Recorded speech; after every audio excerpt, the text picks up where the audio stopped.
Vamos verificar se realmente a igreja é uma bênção ou se ela é, na linguagem da Bruna Marquezine, uma bosta.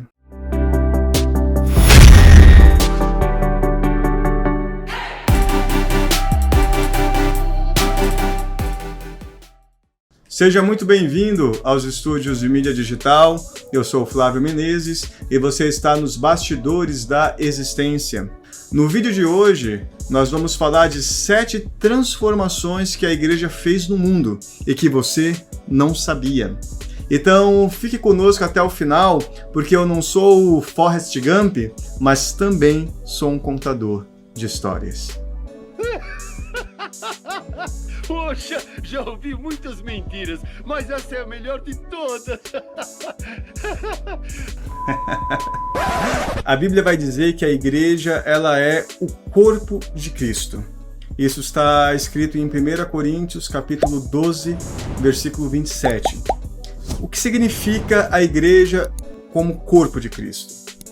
Significa que Deus ele é invisível. Você não enxerga Deus, você não vê Deus. Mas é possível enxergar as coisas que Deus faz nesse mundo por intermédio da sua igreja. Então Deus age no mundo por intermédio da igreja, que é o seu corpo. Da mesma forma que o seu corpo ele é uma extensão, do seu pensamento, você quer algo, você pensa nisso e o seu corpo se movimenta para executar aquilo que você pensou. De igual modo, a igreja ela é a expressão física, real, daquilo que Deus está fazendo, daquilo que Deus planeja e faz no mundo.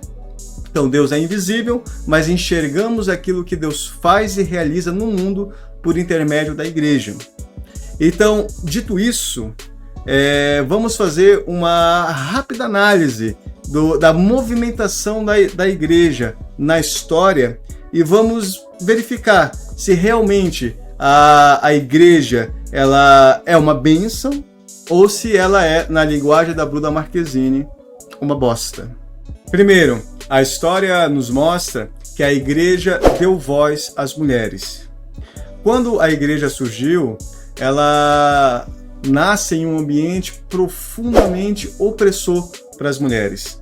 Tá? Quando você analisa ali os impérios grego, romanos e os judeus também, que é o contexto cultural onde a igreja surge, é fácil perceber que o ambiente é extremamente opressivo.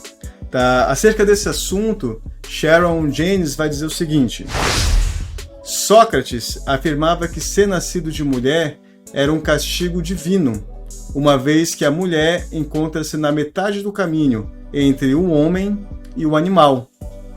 Platão acreditava que as mulheres eram uma forma degenerada da perfeição masculina e que os homens que não viviam de maneira correta seriam reencarnados como mulheres. Quando você analisa os romanos, você vê também que o pensamento deles não eram muito diferentes, sabe? Os romanos, eles tinham uma forma muito mais rígida de tratar a mulher do que um homem. Então, por exemplo, se uma mulher fosse pega em adultério, ela era condenada à morte. Já o homem romano, ele podia manter relação ali fora do casamento com quem ele quisesse, que não tinha problema nenhum, tá? Os judeus também não eram muito diferentes no seu tratamento com as mulheres. Para os judeus, na cultura judaica, as mulheres não tinham permissão de falar em público, as mulheres não podiam comer no mesmo ambiente que os homens, e as mulheres também não podiam receber instruções da Torá, que é a Bíblia dos judeus. Então você vê, essa era a realidade das mulheres quando a igreja surge. Contudo, quando a igreja começa a ensinar que diante de Deus não existe distinção entre homem e mulher, todos são um em Cristo, você começa a perceber uma participação muito ativa das mulheres dentro da igreja. Então, logo no começo da igreja, naquilo que nós chamamos de cristianismo primitivo, nós já vemos as mulheres participando como patrocinadoras, administradoras e pregadoras dentro da igreja. Depois, com o passar dos anos, no desenvolvimento do cristianismo, nós já observamos as mulheres administrando suas próprias escolas, os orfanatos, os hospitais, sabe? Então, quando você analisa a realidade da mulher antes do surgimento da igreja e a participação que ela passou a ter dentro da igreja, você não tem como negar que a igreja deu voz para as mulheres num período de extrema opressão. Em segundo lugar, a igreja salvou a literatura clássica. Todo mundo sabe que os monges dentro dos mosteiros tinham como uma das suas principais funções a tarefa de copiar à mão os manuscritos antigos. O que tem escapado às pessoas é a importância disso. Então, hoje nós conhecemos Sócrates, Platão, Aristóteles e vários outros filósofos, tanto gregos quanto romanos. E não paramos para pensar como foi que esse conhecimento, esse legado cultural chegou até nós. Por que não pensamos nisso? Porque hoje tudo é muito fácil.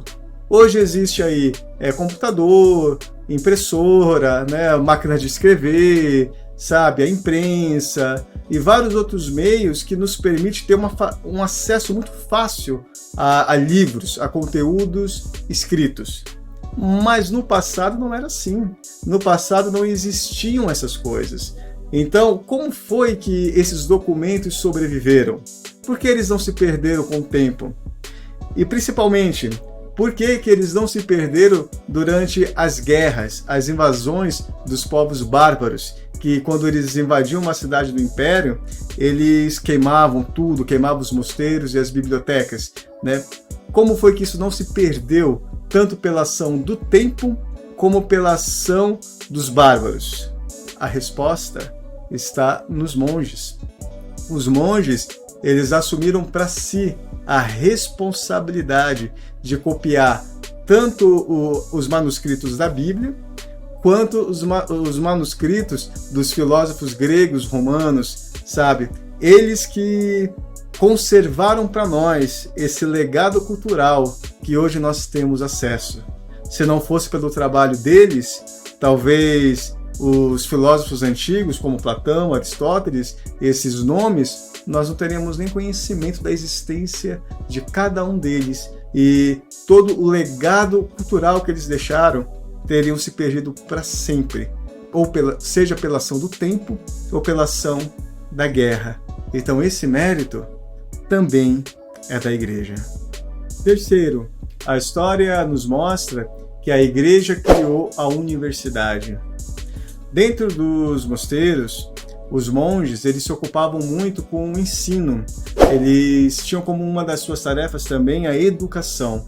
Eles não apenas estudavam para si, não apenas ensinavam as pessoas a ler e a escrever, mas eles transmitiam conhecimento tanto da Bíblia quanto o conhecimento clássico dos escritores e filósofos gregos e romanos. Foi dessa iniciativa, sabe, dessa posição que os monges tinham com relação à educação, que foram lançadas as bases do sistema universitário que nós temos hoje. Então, o que muitas pessoas não sabem é que a universidade, como nós a conhecemos hoje, possuindo faculdades, cursos, exames e títulos, chegou até nós diretamente por intermédio da igreja. E o motivo da igreja ter conseguido desenvolver o sistema universitário, nas palavras de Larry Daly, era porque a igreja era a única instituição na Europa que manifestava um interesse consistente pela preservação e cultivo do saber. Esse é mais um mérito da igreja. Em quarto lugar, a história nos mostra que a igreja nos deu a ciência moderna. Muitas pessoas acreditam que existe um conflito entre religião e ciência, mas isso também não é verdade. Não é o objetivo desse vídeo falar sobre isso. Depois, se você quiser, deixa aí nos comentários, né, que a gente faz um outro vídeo falando especificamente sobre essa relação entre religião e ciência. Mas o que as pessoas não sabem é que foi graças a uma visão de um mundo cristã que permitiu o nascimento da ciência numa época onde o mundo era cristianizado. Como assim? Não entendi. Vou explicar para você. Os povos pagãos, ou seja, os povos que não eram cristãos, não tinham a Bíblia como visão de mundo, eles olhavam para os fenômenos da natureza e atribuíam a eles a ação e vontade de um Deus específico. Então, por exemplo, os raios, né? Da onde vêm os raios? É Zeus. Zeus está zangado, ele manda suas flechas à terra. Ou na cultura nórdica, era Thor. Né? Thor era o deus do trovão, então os raios existem porque Thor, né, está zangado. Ele faz esse fenômeno acontecer. Então, para todo fenômeno que existia na natureza, os pagãos, né, eles davam a eles uma explicação que eles aconteciam por causa de uma ação sobrenatural atribuída a um deus, a uma divindade. O cristianismo não. O cristianismo, ele, através da Bíblia, nos ensina a olhar para o mundo e ver que um Deus racional criou todas as coisas. Então a natureza, embora ela tenha sido criada por Deus, ela funciona por leis próprias, tá? Deus não precisa ficar fazendo ela funcionar. Deus criou e colocou na natureza todas as potencialidades para que ela funcionasse sozinha. Então, por causa desse pensamento, que existe um Deus racional que criou um universo que é governado por leis, que surge a ideia da pesquisa. O que é a pesquisa? A pesquisa ela tinha um propósito de você investigar um fenômeno natural e dar a ele uma explicação racional, onde você não precisa recorrer a um Deus para explicar aquele fenômeno. Sendo assim, por causa dessa visão de mundo que surge dentro do mundo cristianizado, um método científico. Isso também é mérito da igreja. Quinto, a história nos mostra que a igreja nos deu os hospitais. Isso é bem interessante, porque tanto o Novo Testamento quanto o Antigo Testamento vão mostrar que Deus tem uma atenção especial pelos pobres. Essa é uma verdade tão evidente na Bíblia que alguns teólogos chegam a afirmar que Deus tem uma preferência pelos pobres. Por essa razão, logo quando a igreja surgiu, ela se preocupou em dar assistência a essas pessoas desafortunadas. E um dos motivos disso ser assim foi porque o próprio Cristo disse que quando nós damos roupa para quem não tem roupa, damos comida para quem está passando fome, damos água para quem está com sede, né, nós estamos fazendo tudo isso para Cristo. Então, com base nessa verdade e nesse ensino de Jesus, a igreja sempre se preocupou com os pobres. Com o desenvolvimento do cristianismo, é interessante ver que quando o mundo foi assolado por pestes, os cristãos eles tomavam a decisão de cuidar dos enfermos, mesmo correndo risco de vida. E isso é contrastado com a atitude dos pagãos, aqueles que não são cristãos. Quando um parente de uma pessoa não cristã ficava doente, por causa, né, de uma peste, os pagãos eles abandonavam aquelas pessoas para morrer. Por quê? Porque no pensamento deles, né, se eles ficassem ali, iria morrer tanto eles quanto seus familiares. Então eles, né, deixavam os seus parentes enfermos por conta própria, abandonados à própria sorte, tá? Os cristãos não. Os cristãos, eles cuidavam tanto dos seus doentes quanto dos doentes dos pagãos. E muitas vezes eles pagavam com a vida. As pessoas que eles cuidavam se curavam e eles mesmos, depois de pegarem a doença, morriam. Era um risco que eles estavam dispostos a correr. Quando o cristianismo foi crescendo, a igreja começou a criar casas, né, para atender os pobres e os doentes.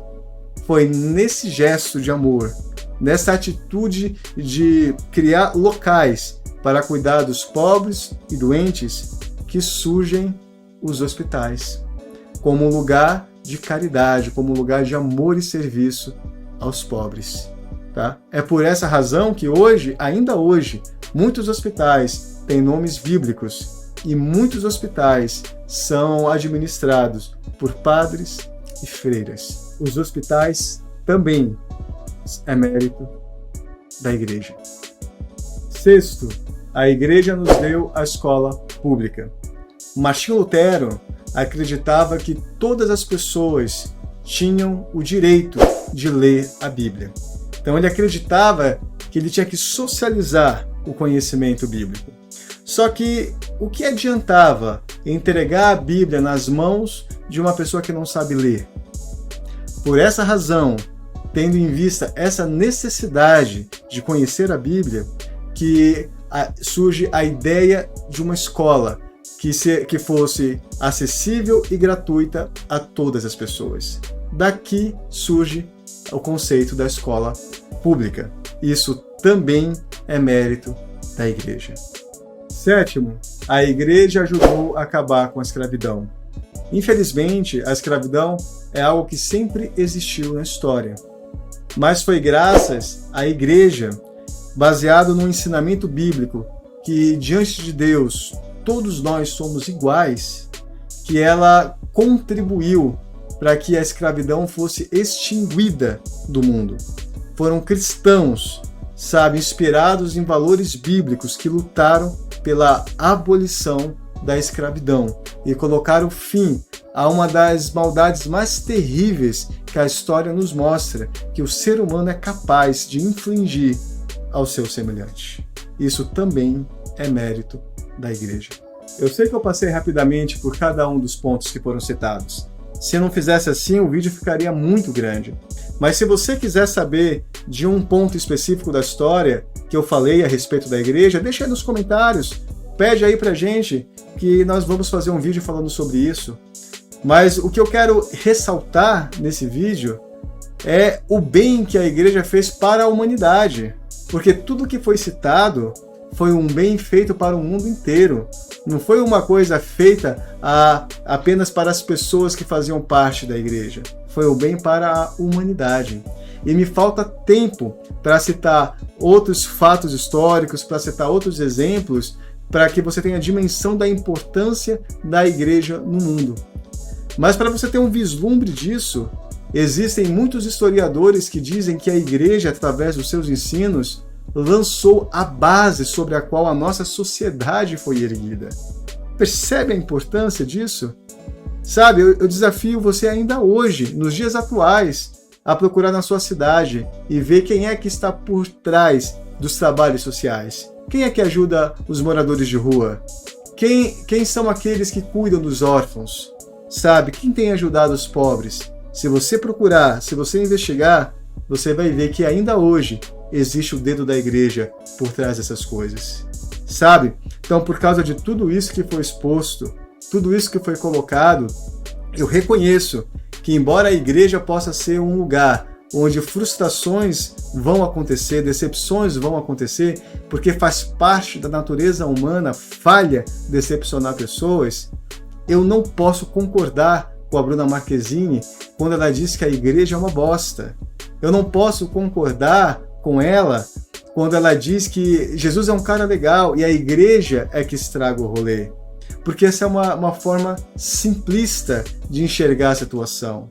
Eu tenho que olhar para a igreja e enxergá-la da mesma forma como Jesus a via, como sal e luz desse mundo.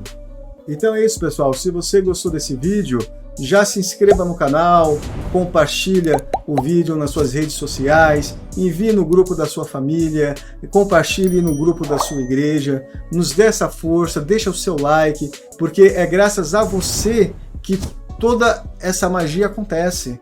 Sem o seu like, sem a sua inscrição, não seria possível fazer nada disso. Então quero agradecer aos quase 10 mil inscritos, pessoas que têm somado conosco, que têm interagido no nosso canal, muito obrigado. E continua dando essa força pra gente, porque precisamos de você para levar esse conteúdo para mais pessoas, tá bom? Muito obrigado, um abração e até os próximos vídeos. Valeu!